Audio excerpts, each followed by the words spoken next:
Sakyashri Chaudhary. Today we are starting our new topic, personal response. First of all, everyone thought this topic is very simple. हमने जहाँ तक देखा होगा आपके class में भी काफ़ी बच्चे यही कहते होंगे कि ये टॉपिक सबसे सिंपल है तो हम इसे अवॉइड करते हैं, एग्जाम के टाइम पे इसके बारे में हम सोचेंगे. लेकिन सबसे ज़्यादा इम्पॉर्टेंट ये क्वेश्चन आपको 6 मार्क्स दे सकते हैं पूरे क्वेश्चन में. ओवरऑल 6 मार्क्स के लिए होते हैं ये क्वेश्चन. पहले अब हम देखेंगे कि पर्सनल रिस्पॉन्स होता कहाँ पर है हमारे क्वेश्चन पेपर में.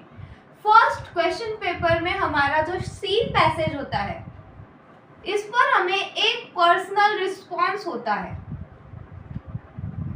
सेकेंड पोयम पर हमें एक होता है और थर्ड होता है अनसीन. अनसीन पैसेज पर भी हमें एक क्वेश्चन इसका आता है और ये एक क्वेश्चन का वेटेज होता है 2 मार्क्स. 2 मार्क्स पर क्वेश्चन. अब आप समझ सकते हैं कि आपके एग्जाम में 80 आउट ऑफ 6 मार्क्स यहाँ से कवर कर सकते हैं आप. ओके फ्रेंड्स, सो हम अब पहले देखेंगे कि गलतियाँ आप इस क्वेश्चन में कहाँ करते हैं. काफ़ी लोग तो पहले इस क्वेश्चन को लाइटली लेते हैं तो एग्जाम में कुछ भी लिख कर आ जाते हैं. तो हम अब देखेंगे कि हम इसे लिखेंगे कैसे.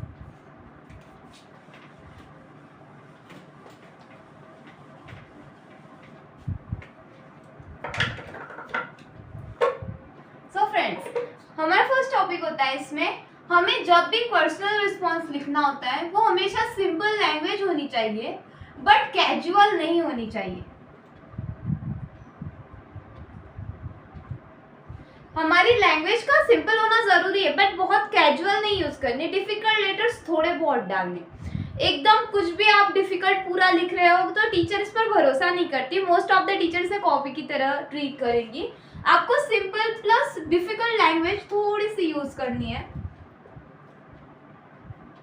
ओके फ्रेंड्स, तो ऐसे ही आपको पर्सनल रिस्पॉन्स लिखना है. और पर्सनल रिस्पॉन्स में मार्क्स जाने का सबसे बड़ा रीजन होता है वो होता है ग्रामर.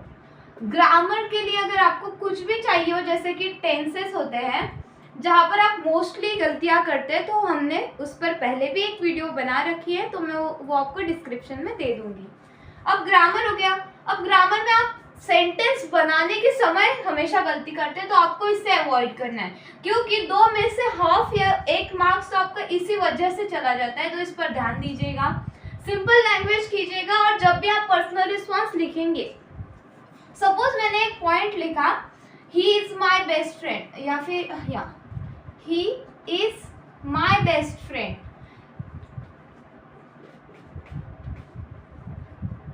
तो इसमें आपको इम्पॉर्टेंट वर्ड्स को ऐसे अंडरलाइन कर देना है.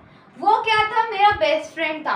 कि ऐसे ना एग्जामिनर जब भी आपका क्वेश्चन देखेगा तो वो आपको एक प्रोफेशनल राइटर समझेगा यहाँ पर कि आप अपना जो एग्जाम का पेपर लिख रहे हैं वो एकदम क्लीन लिख रहे हैं और नीटली लिख रहे हैं और आपको ये बताना आता है कि आपको जो एग्जामिनर है उसको क्या दिखाना है. ओके फ्रेंड्स, तो अब हम देखेंगे कि कैसे अब हम लिखेंगे. अब मैं आपको एग्जाम्पल के साथ समझाऊंगी.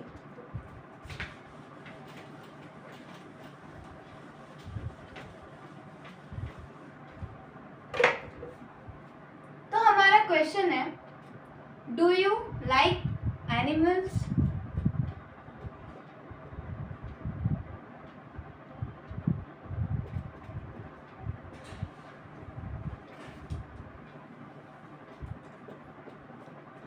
And why. और हाँ, एक बात हमेशा याद रखना, जब भी आप बोर्ड का कोई भी एग्जाम दे रहे हो तब आपको उसमें इस तरीके के शॉर्ट फॉर्म्स का यूज नहीं करना है. डायरेक्टली आपको यहाँ पर एंड लिखना है. ओके, शॉर्ट फॉर्म्स बिल्कुल यूज नहीं करने एग्जाम में. अब इसका आंसर लिख रहे हैं हम तो क्या लिख सकते हैं हम इसके आंसर में. पहले तो आपको पूछा है कि आपको एनिमल्स पसंद है तो हाँ, इसका आंसर कभी भी आपको निगेटिव वे में तो देना ही नहीं है. निगेटिव यानी कि जो एग्जामिनर है वो वहाँ पर आपको पूरा 1.5 मार्क्स तो कट कर ही लेगा. ओके फ्रेंड्स, निगेटिव कभी नहीं लिखना. क्वेश्चन एग्जामिनर पर बहुत बुरा असर पड़ता है इससे, इसलिए ये लिखना ही नहीं है हमें. ओके फ्रेंड्स, यहाँ तक हो गया. अब हम लिखेंगे डू यू लाइक एनिमल्स. तो यस आई लाइक एनिमल्स.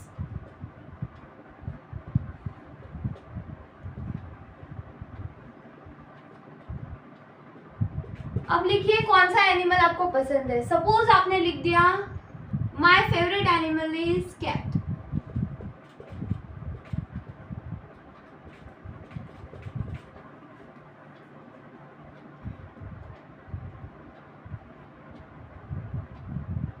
और डॉग। ओके, अब मैंने डॉग लिख दिया। ओके, अब हम लिखेंगे डॉग आपको पसंद क्यों आते हैं। जैसे कि डॉग एक लॉयल एनिमल है, वो एक होम पेट भी है, काफी लवली एनिमल्स होते हैं, तो वो आप इसके आगे लिखना है आपको सब कुछ। जैसे कि I like dogs, I like dogs because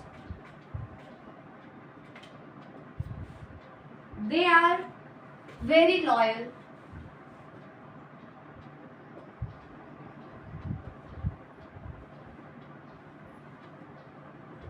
होते हैं वो।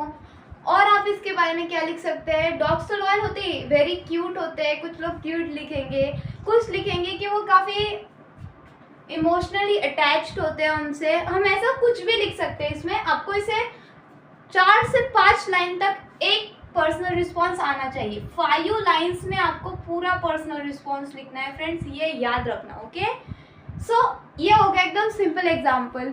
आपको इसमें कुछ हार्ड लेवल के भी पूछे जा सकते हैं, लेकिन बोर्ड में आपको इसी टाइप में, या फिर फ्रेंड्स की तरह हुई पूछ सकते हैं आपको, do you like friends and why, या फिर कोई एटीट्यूड पूछेंगे आपको फ्रेंड्स के बारे में, ऐसा आप कुछ भी लिख सकते हो। ओके फ्रेंड्स, थैंक यू, अगले वीडियो में मिलते हैं।